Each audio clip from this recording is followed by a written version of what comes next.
Libro, Escatología, Final de los Tiempos. Autor, José Grau. Lección 11. El Cuarto Imperio y el Reino de Daniel 7. El Cuarto Imperio y el Reino de los Santos del Altísimo en Daniel 7:13 al 28. Al entrar en este tema del libro de Daniel hemos de considerar atentamente tres cuestiones. A. La identidad de la cuarta bestia. Para orientar al lector, resumimos que los capítulos 2, 7 y 9 están íntimamente relacionados entre sí. En todos ellos se llega al clímax con la descripción del Cuarto Imperio, el Imperio Romano. El eje geográfico es Occidente.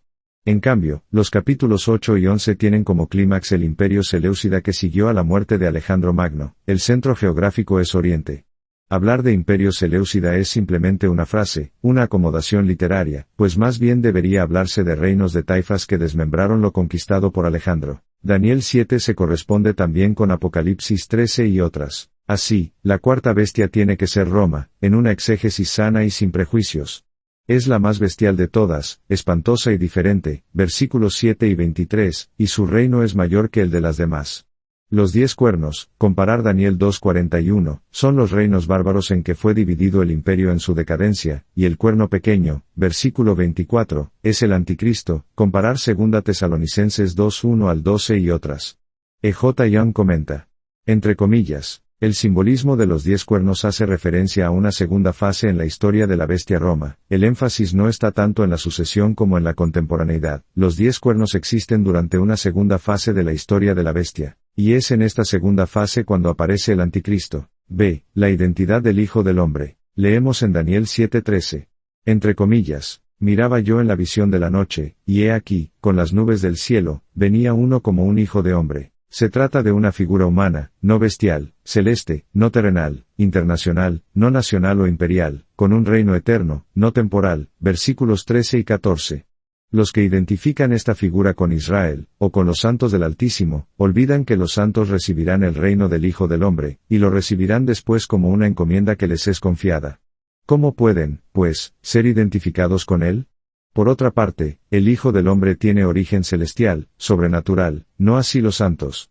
Más aún, si después reinan estos, lo hacen bajo el señorío del Hijo del Hombre, como luego ampliará en detalle el Nuevo Testamento. C. Rey de Reyes, versículo 27. El final de la historia está en manos de Dios, y su agente será Cristo.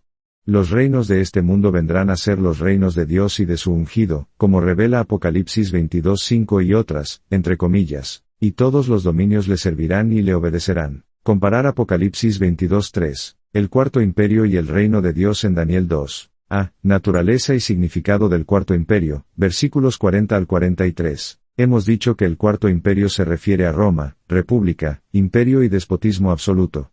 Tenía piernas de hierro y pies en parte de hierro y en parte de barro. En el siglo VI a.C., cuando escribía Daniel, Roma no era más que una ciudad-estado.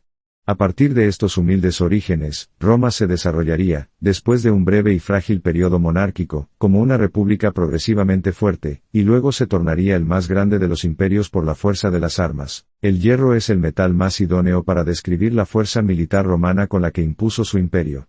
Los poetas latinos describían el bronce como metal pasado de moda. Así, lo que define a Roma es la fuerza bruta, entre comillas, y el cuarto reino será fuerte como hierro. No obstante, Roma será un reino dividido, con unos pies en los que hay parte de hierro y parte de barro.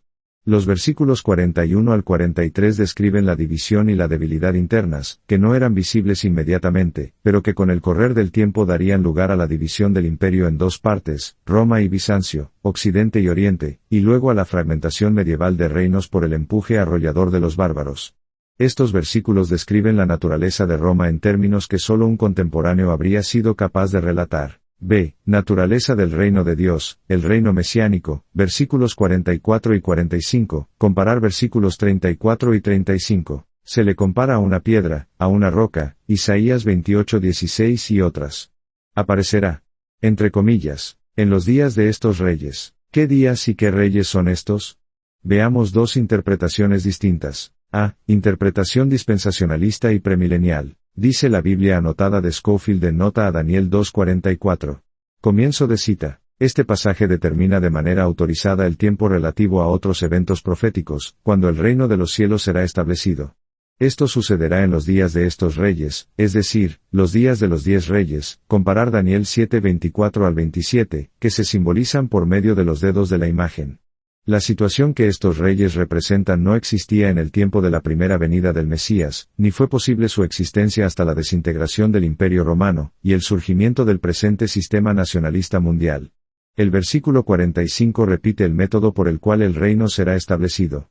Fin de cita. B. Interpretación amilenial. A diferencia de los dispensacionalistas, que interpretan los pies de la imagen como una referencia a 10 dedos, 10 reyes, en una época futura cuando el Imperio Romano volverá a revivir, y será parcelado y dividido en 10 reinos, instante en el cual aparecerá Cristo para instaurar su reino, los demás cristianos asumen que el reino mesiánico apareció ya de hecho, con la venida de Cristo después del apogeo de los 4 grandes imperios descritos, Babilonia, Persia, Grecia y Roma, pero dentro del tiempo de uno de ellos, entre comillas, en los días de estos reyes. Dado que el Mesías no vino en los días de los 3 primeros imperios, tiene que haber venido en el cuarto, Roma. La piedra cortada no con mano, versículos 34 y 45, representa al Mesías y el poder del reino mesiánico, así como su extensión, su eternidad y su origen divino, versículo 44, en contraste con los imperios humanos y temporales.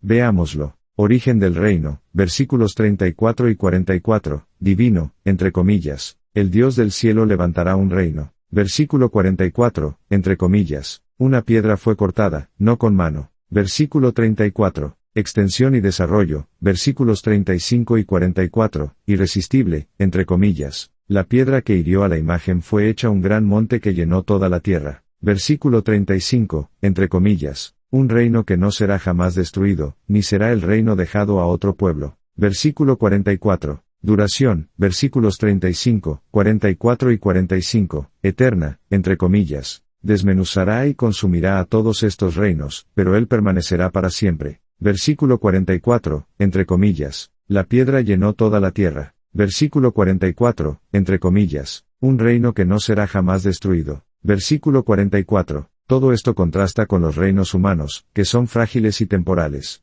El Mesías desmenuzará todos los demás reinos en un proceso que va desde la primera a la segunda venida de Cristo, denominado en la Biblia el último tiempo. Daniel 2:44 hectáreas de leerse a la luz de Daniel 7:13 y otras. El reino vendrá por medio de, entre comillas, uno como un hijo de hombre. La imagen de varios metales que soñó Nabucodonosor estaba en pie a lo largo de todo este período de los 4 grandes imperios que representan el poder gentil dominando el mundo. Pero en los mismos días de estos reyes, en el reinado de uno de ellos, la piedra mesiánica herirá a la imagen en sus pies y ésta comenzará a tambalearse. Todos estos reinos son temporales en duración, humanos en cuanto a origen, frágiles en cuanto a poder.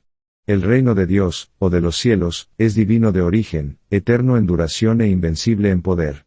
Mientras a cada uno de los 4 imperios se le describe de una vez, abarcando con una mirada su naturaleza, el reino de Dios es presentado como en perpetuo crecimiento, desde algo pequeño hasta llegar al infinito. El poder mundial se deteriora, la corrupción inherente autodestruye los reinos. Pero el reino de Dios no progresa por desarrollo meramente humano, se trata de una intervención divina, piedra cortada no con manos, para desplazar aquello que es nacido de la carne, y sustituirlo por lo que es nacido del Espíritu. Cuando Cristo le dice a Pilato que su reino no es de este mundo, se está refiriendo, sobre todo, al origen del mismo y a su poder inherente. Los judíos del tiempo de Cristo pensaban que ellos, la simiente natural de Abraham y de David, poseerían el reino de los cielos o de Dios, pero Juan el Bautista, al igual que los profetas de antaño, por ejemplo, Amós y Miqueas, entre otros, les demuestra que están muy equivocados, Mateo 3:1 y otras. Finalmente, es Cristo mismo quien reafirma la enseñanza del Bautista, entre comillas. Por tanto, os digo que el reino de Dios será quitado de vosotros, y será dado a gente que produzca los frutos de él.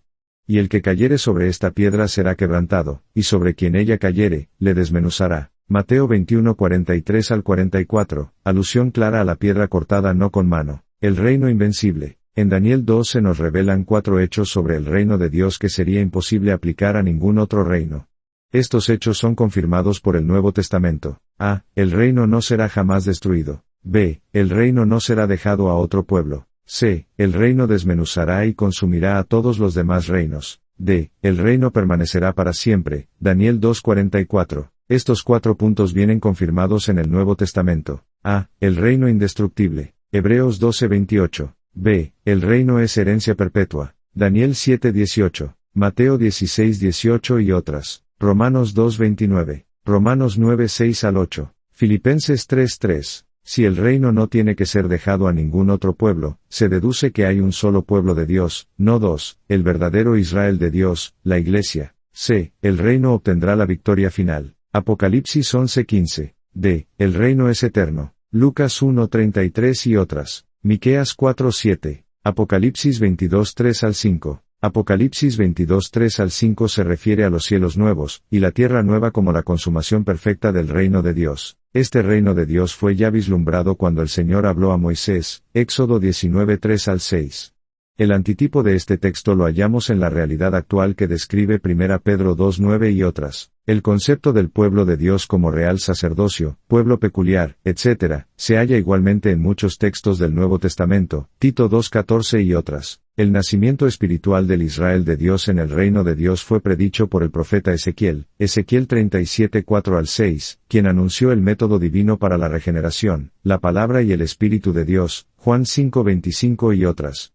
El resultado de la profecía de Ezequiel se nos da en 37:10, los huesos revivieron, y vemos el cumplimiento de todo ello en Hechos 2:41 y otras. Así, el Israel de Dios, Gálatas 6:16, es levantado de la tumba del pecado y de la muerte, y colocado en la verdadera tierra de promisión, la Canaán celestial, de la cual la terrena era solo tipo, Efesios 2:1 y otras. Las fases del reino de Dios. El Señor enseñó a los judíos que el reino de Dios había llegado y que estaba entre ellos, un reino invisible, espiritual, poderoso y real, Lucas 17:20 y otras. Este reino queda revelado en tres fases. A. El reino de los cielos se ha acercado, Mateo 3:2 y otras. B. El reino vino con poder en Pentecostés, con el derramamiento del Espíritu Santo, Marcos 9:1 y otras. C. El reino de Dios vendrá con gloria en la segunda venida de Cristo. En la actualidad el reino es un misterio, pero también una fuerza espiritual poderosa, solo espera su plena manifestación en majestad.